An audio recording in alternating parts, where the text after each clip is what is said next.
Warga beraktivitas di luar rumah terpaksa melintasi di sejumlah titik derasnya arus banjir yang mengalir merendam pemukiman rumah warga di Desa Kertajaya, Kecamatan Sungai Kru, Kabupaten Musi Banyuasin. Tingginya intensitas hujan dalam beberapa pekan terakhir mengakibatkan ratusan rumah terdampak banjir. Selain curah hujan tinggi mengguyur wilayah Musi Banyuasin, banjir juga dipicu kiriman dari hulu sungai. Ratusan rumah warga terkepung banjir saat ini berada di dataran rendah dengan ketinggian banjir bervariasi dari 50 cm hingga 1 meter. Nak tidur di mana? Tak ngungsi, Bu? Pucuk, nak pucuk. Masih keluarga ya boleh? Terus di dalam rumah? Lah terendam kali? Terendam kali? Masih naik dikit. Ayo ya. Jadi di bawah rumah lah berapa ketinggian gitu? Ada semeter? Dalam deh. Lah berapa hari ini banjir? 2 hari. 2 hari? Ikan teman hujan apa zaman nih? Teman hujan dari hulu. Ikan ya? Warga dihimbau harus tetap waspada mengingat curah hujan cukup tinggi hingga terjadi kemungkinan banjir lebih besar. Dari Musi Banyuasin, Edi Lastari, iNews melaporkan.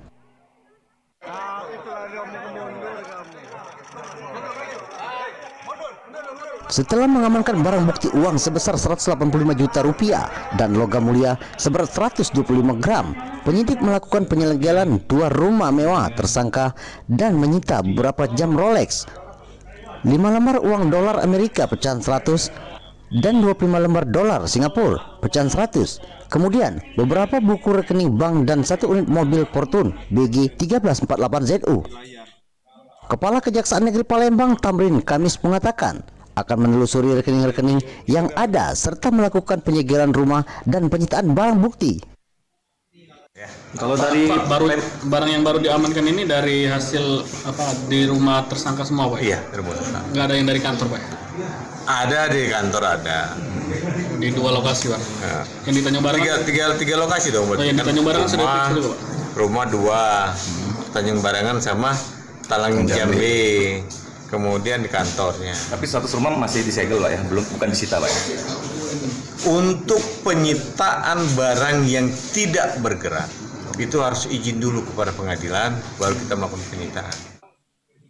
Kepala Dinas Tenaga Kerja dan Transmigrasi Provinsi Sumsel, Deliar Marzuki, dan staf pribadinya berinisial AL telah resmi ditetapkan sebagai tersangka pasca operasi tangkap tangan yang dilakukan oleh Kejaksaan Negeri Palembang. Modus yang dilakukan oleh tersangka Deliar Marzuki selaku Kadisnaker Trans Sumsel yaitu menerima gratifikasi dan pemerasan dalam penertiban surat keterangan layak K3 pada sejumlah perusahaan. Dari Palembang, Guntur, iNews melaporkan.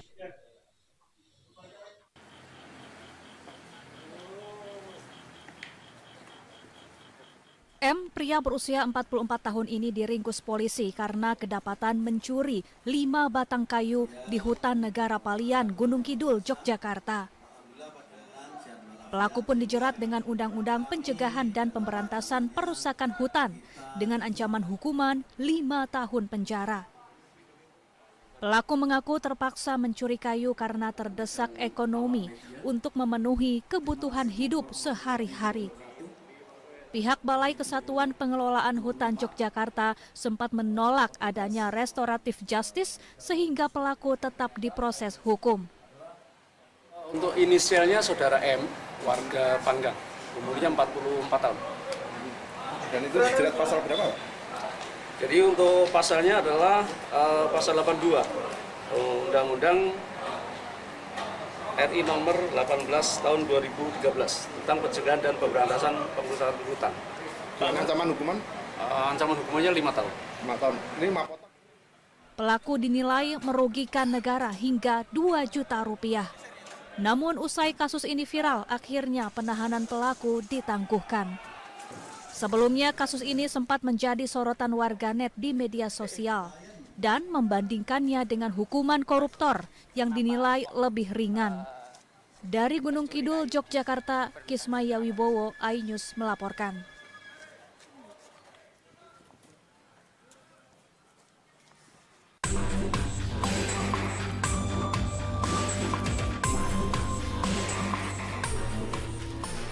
Satuan Narkoba Polresta Bandung menggerebek rumah yang diduga menjadi tempat penyimpanan ratusan ribu obat terlarang golongan Q di Komplek Kria Bandung Asri Blok 3 nomor A5 Bojong Soang, Kabupaten Bandung. Hasil penggerebekan, petugas menemukan sedikitnya 28 dus obat terlarang berbagai jenis yang beredar. Obat keras berbagai jenis diamankan seperti Tramadol, Heximer, Dextro, Riklona, dan beberapa merek lainnya. Di lokasi, petugas juga meringkus 2 pelaku yang merupakan pengedar obat terlarang tersebut. Penggerebekan berawal dari kecurigaan masyarakat yang melihat gerak-gerik mencurigakan terhadap seorang yang mengontrak rumah di lokasi sejak tahun 2004. Kecurigaan dari warga kami sekitar sini, sering keluar, sering ada mobil masuk, tapi dengan cara buntutnya di belakang. Kalau kita melihat tadi hasil pengecekan ini rumah dijadikan tempat menyimpannya, transit ya. Jadi tempat transit kemungkinan dari sini ini akan diedarkan di wilayah Kabupaten Bandung ataupun di sekitar. Guna mempertanggungjawabkan perbuatannya, seluruh barang bukti serta 2 orang terduga pelaku telah dibawa petugas ke Mako Polresta Bandung. Petugas juga terus melakukan pengejaran terhadap pemilik obat keras tersebut. Dari Kabupaten Bandung, Jawa Barat, Juan Pangestu, iNews melaporkan.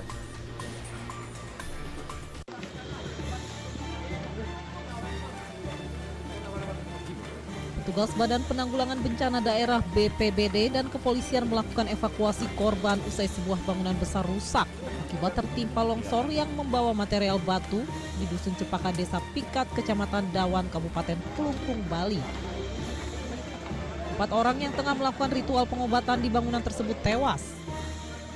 Sementara 4 lainnya luka berat dan ringan. Proses evakuasi tadi malam dihentikan sementara karena faktor cuaca dan akan dilanjutkan pagi ini. Mudah-mudahan besok pagi bisa membantu kita memberikan keterangan siapa-siapa saja di mana posisinya pada waktu kejadian sehingga evakuasi kita besok lebih cepat selesai. Belum diketahui secara pasti total jumlah korban dan berapa orang yang hadir dalam ritual tersebut. Dari Kelungkung, Bali, Igede Juliarsana, iNews melaporkan.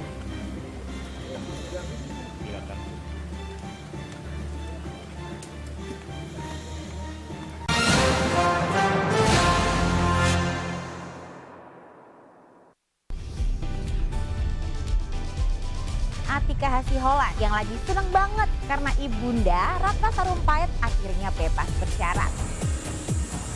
Kali ini Ruben akan melaporkan oknum yang dianggap menghina Betan dan Thalia Onsu.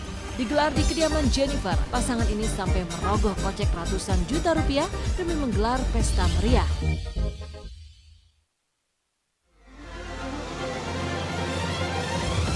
Tim gabungan kembali mengevakuasi korban kecelakaan bus Sriwijaya. Pemirsa, polisi akan mengumumkan hasil uji balistik penembakan gedung DPR. Pemirsa, razia minuman keras di Tangerang, Banten diwarnai kejar-kejaran polisi dan beberapa pemuda mabuk.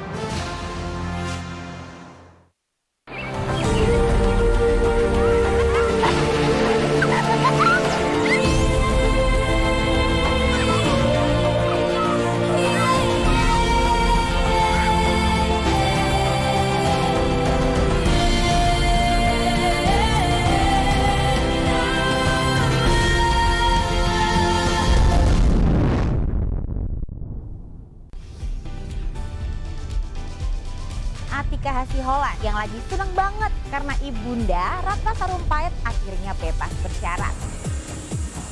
Kali ini Ruben akan melaporkan oknum yang dianggap menghina Betan dan Thalia Onsu. Digelar di kediaman Jennifer, pasangan ini sampai merogoh kocek ratusan juta rupiah demi menggelar pesta meriah.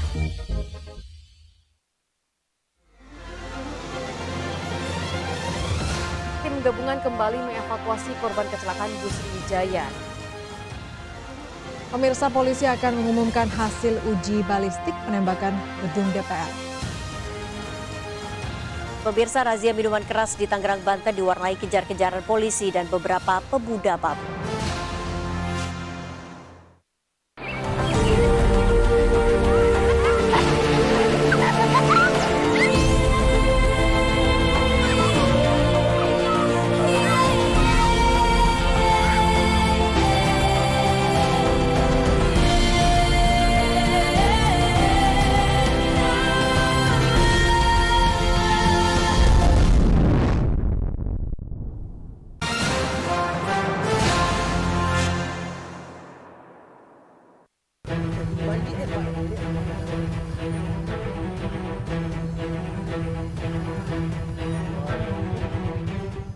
opsional Satreskrim Polres Solo Kota menangkap 2 dari 3 pelaku pencabulan terhadap anak penyandang disabilitas.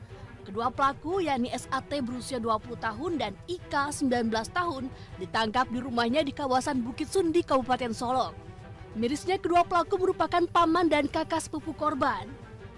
Kedua pelaku langsung dibawa ke Mapores Solok untuk menjalani proses hukum lebih lanjut. Sementara itu salah satu pelaku yang merupakan paman korban melarikan diri dan menjadi DPO jajaran Polres Solo Kota. Ketiga orang pelaku tega mencabuli P, 12 tahun penyandang disabilitas yang saat ini tengah hamil 7 bulan. Korban masih di bawah umur dan berkebelakangan mental dan sampai melahirkan. Informasinya pelaku ini masih ada hubungan keluarga dengan korban. Bagaimana informasinya, Pak? Hubungan korban dengan terlapor yang 2 orang mama kandung, yang 1 orang kakak seibu dengan korban, dan yang 1 orang masih buron. Atas perbuatannya tersangka dijerat dengan pasal pencabulan dan Undang-Undang Perlindungan Anak dengan ancaman hukuman 10 tahun penjara. Dari Kabupaten Solok, Sumatera Barat, Budi Sunandar, iNews melaporkan.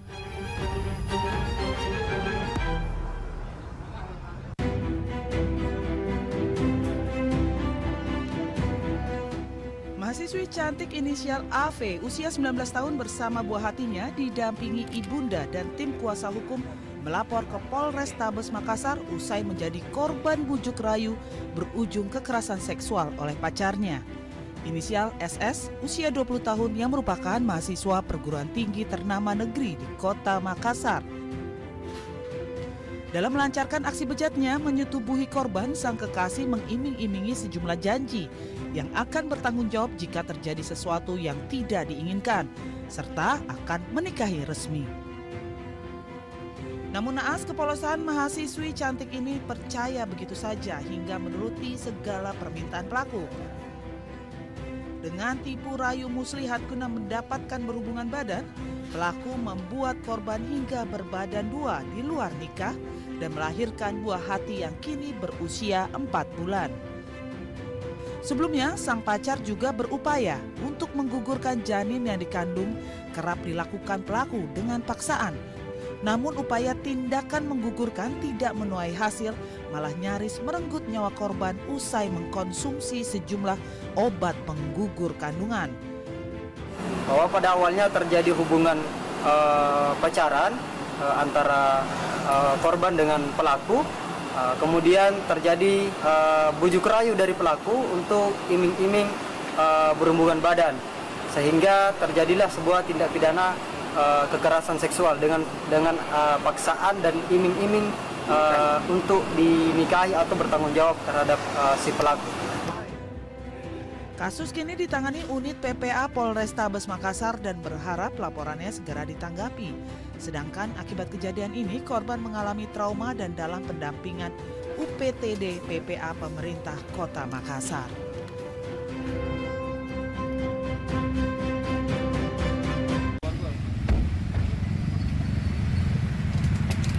Keluar sini, Bang. R alias Toba 18 tahun digelandang polisi dari kediamannya di kawasan Jakarta Utara. Ia ditangkap karena terlibat kasus tindak pidana perdagangan anak di bawah umur sebagai pekerja seks melalui media sosial dan dibawa ke Polsek Kebayoran Baru, Jakarta Selatan. Selain Toba, 4 orang lainnya yakni orang tua Toba, orang tua pacar DPO serta adiknya juga dibawa untuk dimintai keterangan. Penangkapan Toba merupakan rangkaian pengungkapan polisi kasus tindak pidana perdagangan orang. Dari keterangan sementara, pelaku mempekerjakan anak di bawah umur dengan perjanjian bisa mendapat uang sebesar 3,5 juta rupiah jika melayani sedikitnya 70 pelanggan. Telah melakukan penangkapan terhadap 5 orang. Perannya kami belum dalami, tapi untuk 1 orang peran itu sebagai mucikarinya. Yang kemarin kami DPO atas nama R alias Toba. Alhamdulillah kami juga dibantu oleh dari Renakta Polda Metro Jaya. Berkat kerjasama kami akhirnya tersangka DPO kami tertangkap. Sebelumnya polisi mengamankan 4 orang di mana 2 pelaku RA dan Merce menjadi admin aplikasi. Sementara dua pelaku lain, MR dan R, menjadi pengantar saat bertemu pelanggan. Dari dua wanita yang menjadi korban, salah satunya masih berusia 17 tahun. Mereka ditawarkan kepada pria hidung belang dengan tarif 250 hingga 1,5 juta rupiah. Dari Jakarta, Helmi Sayangbati, iNews melaporkan.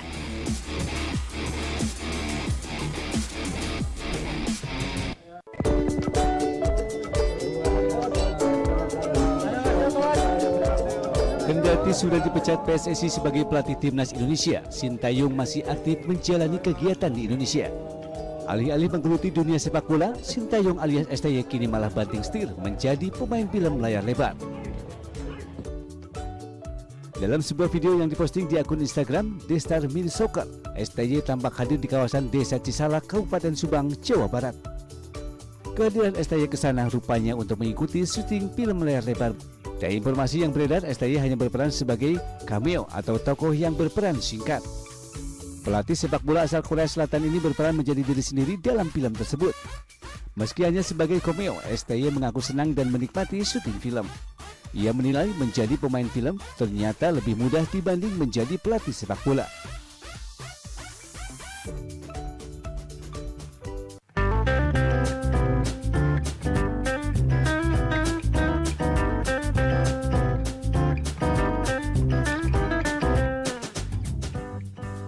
Masa penjajahan sebelum Indonesia merdeka dahulu memang banyak memberikan pengaruh terhadap budaya kita, khususnya dalam hal kuliner. Di antaranya seperti menu makanan satu ini nih, yakni ayam kodok yang merupakan peninggalan era penjajahan Belanda. Nah, di kota Semarang, Jawa Tengah, ada penjual yang masih mempertahankan menu jadul ini. Meskipun namanya ayam kodok, namun tidak ada bahan kodok sama sekali ya. Ini hanyalah nama karena bentuk ayamnya yang gemuk montok. Cara pembuatannya pun membutuhkan keahlian khusus karena seluruh kulit dan tulang harus dilepaskan dari dagingnya tanpa merusak bentuk aslinya dan kulit ayam tidak robek. Kemudian daging ayamnya dipotong-potong untuk digiling, bisa ditambahkan potongan kentang yang turut digiling bersama daging, telur, dan juga bumbu pelengkap lainnya. Aduk hingga rata lalu masukkan kembali ke kulit ayam beserta tambahan 2 butir telur ayam rebus utuh. Untuk menutup kulit ayam, jahit menggunakan jarum dan benang. Setelah itu panggang menggunakan oven selama kurang lebih 45 menit hingga ayam matang sempurna dan warnanya kecoklatan. Sesekali oleskan mentega agar aroma dan rasanya semakin lezat. Saya kasih ini ayam oven tanpa tulang. Jadi diolah, kemudian dikeluarkan isinya, bla bla bla sampai mereka juga sangat antusias sekali, kok enak ya. Begitu dirasa cicipnya enak banget ini katanya, lain daripada yang lain. Menu ayam kodok ini biasanya disajikan untuk melengkapi momen-momen spesial seperti hari raya maupun perayaan ulang tahun.